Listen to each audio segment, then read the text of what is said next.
Hi, I am Nirali Rahman. I'm a teacher, motivational speaker. Apart from that, I'm an actor.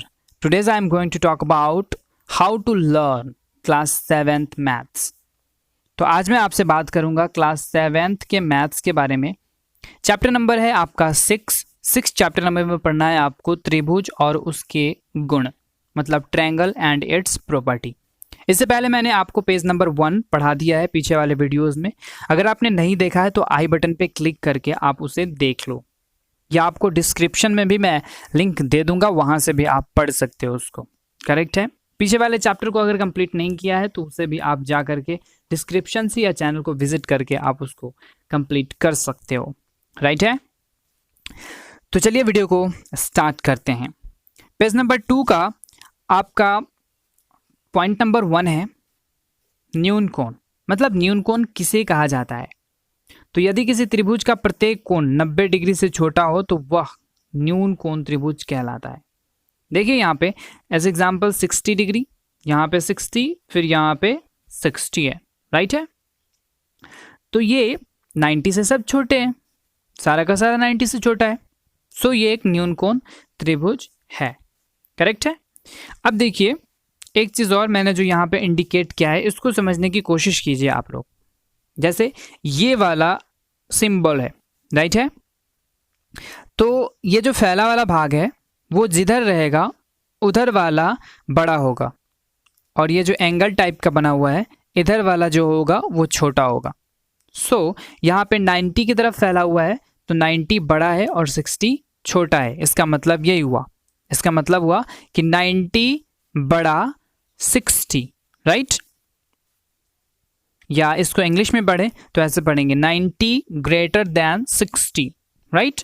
वैसे ही 90 greater than angle A, 90 greater than angle B, 90 greater than angle C. तो आप ये I hope आप समझ गए होंगे इस पॉइंट को। नेक्स्ट पॉइंट में आपका है अधिक कोण। अधिक कोण त्रिभुज। राइट है। जिस त्रिभुज का एक कोण 90 डिग्री से बड़ा होगा उसी को हम लोग अधिक कोण त्रिभुज बोलेंगे। जैसे कोई भी त्रिभुज है, उसका अगर एक एंगल सिर्फ 90 डिग्री से बड़ा है तो इसका मतलब ये हुआ कि वो अधिक कोण त्रिभुज है। राइट है। ये डिफिनेशन आप याद रखोगे, नोट्स बनाते रहोगे, नोट्स बना करके उसमें लिखते रहोगे इन सारी चीज़ों को जो मैं पढ़ा रहा हूँ और जैसे लिखा हुआ है। करेक्ट है। तो देखिए यहाँ पे इंडिकेट कैसे किया गया हुआ है। इंडिकेट ये किया गया हुआ है कि एंगल बी ग्रेटर देन है 90 से, 90 से बड़ा है, ग्रेटर देन बोलते हैं इसको। राइट है। अब देखिए यहाँ पे 120 degree greater than 90 degree. 90 degree से ये तो बड़ा है ही, 120 डिग्री 90 डिग्री से मतलब 90 डिग्री से बड़ा है ही, ये तो दिख ही रहा है आपको।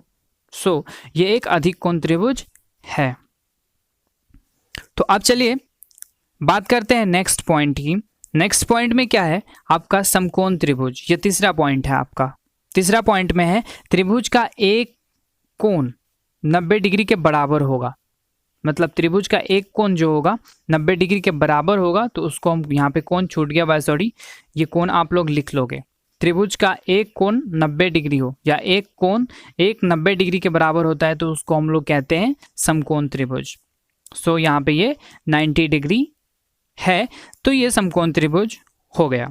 राइट है। ये सिंपल सी चीज़ है, आप इसको समझ गए होंगे। अब आते हैं त्रिभुज के अंतःभाग। त्रिभुज के अंदर वाला भाग जो होता है उसको त्रिभुज का अंतःभाग कहा जाता है। जैसा कि मैंने यहाँ पे इंडिकेट कर दिया है, जो पेंटेड भाग है त्रिभुज के, इसके अंदर वाला भाग उसको अंतःभाग कहा जाता है। और त्रिभुज के जो बाहर वाला भाग होता है, ये वाला, ये सब बाहर वाला भाग है, इसको त्रिभुज का बहिर्भाग कहा जाता है। तो त्रिभुज के बाहर वाले भाग को त्रिभुज का बहिर्भाग कहा जाता है और त्रिभुज के अंदर वाले भाग को त्रिभुज का अंतःभाग कहा जाता है।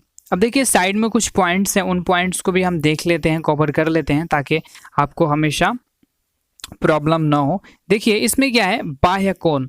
बाह्य कोण नाम से ही पता चल रहा है, मतलब बाहर का कोण। तो देखिए त्रिभुज के अंदर का कोण ये है और ये है, ये अंदर है त्रिभुज के, लेकिन बाहर कौन सा कोण बना हुआ है, ये वाला एक लाइन खींचा हुआ है, इस लाइन से ये सटा हुआ एक एंगल बना हुआ है, ये बाह्य कोण होता है। मतलब त्रिभुज के बाहर यहाँ से भी ऐसे बन सकता है, इधर भी बन सकता है, यहाँ से भी ऐसे ऐसे बन सकता है। सो ये त्रिभुज का बाह्य कोण होगा, बहिष्कोण होगा। राइट है। अब त्रिभुज के अंतःकोण के बारे में बात करें तो त्रिभुज के अंतःकोण का मतलब होता है कि अंदर का कोण जो होता है उसको त्रिभुज का अंतःकोण कहते हैं। तो यहाँ पे ए बी और सी ये क्या है, अंतःकोण है, राइट है। इसको अंतःकोण, अंदर वाले कोण को अंतःकोण कहेंगे, बाहर वाले को नहीं। ये बाहर वाला कोण है, ये बाहर वाला कोण है। सो अंतःकोण वो होगा जो अंदर में बनता है त्रिभुज के। तो ए बी और ए सी बी जो भी है, ए सी बी इसलिए नहीं लिया गया है, डायरेक्ट सी इसलिए नहीं लिखा क्योंकि ए सी डी भी तो हो सकता है, इसलिए यहाँ पे दो एंगल इंडिकेट कर रहा है। सो मैंने लिख दिया। और बीच में लिखा है सी को, क्योंकि बीच में सी को इसलिए लिखा गया है क्योंकि सी को दिखाया जा रहा है यहाँ पे, ठीक है। अब देखिए क्या है इसमें कि बाह्य कोण दो अंतः सम्मुख कोण के योग के बराबर होता है। मतलब x इक्वल टू एक्स जो यहाँ पे है, x equal to angle A plus angle B होगा, योग के बराबर होता है। यहाँ पे थ्योरी में ही दे रहा है कि बाह्य कोण दो अंतः सम्मुख कोण, सम्मुख कोण का मतलब होता है सामने वाला कोण, सामने वाला कोण ये है और ये है, तो सम्मुख कोण के योग के बराबर होता है।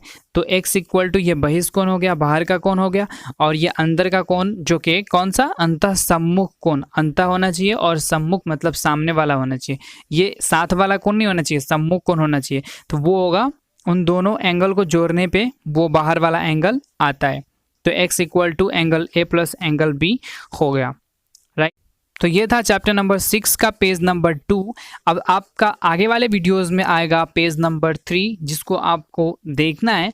देखिए ये वीडियोस बनाने में मुझे बहुत टाइम लगता है, बहुत ज़्यादा मेहनत करना पड़ता है। सो एक लाइक तो बनता है ना, और आप अपने सहपाठियों के साथ, अपने क्लासमेट्स के साथ इन वीडियोस को शेयर कर सकते हो ताकि वो भी पढ़ ले। वीडियो अच्छा लगा है लाइक करें, चैनल को सब्सक्राइब करें, बेल आइकन को हिट करना ना भूलें। मैं Nirale Rahman, thank you very much, have a good day.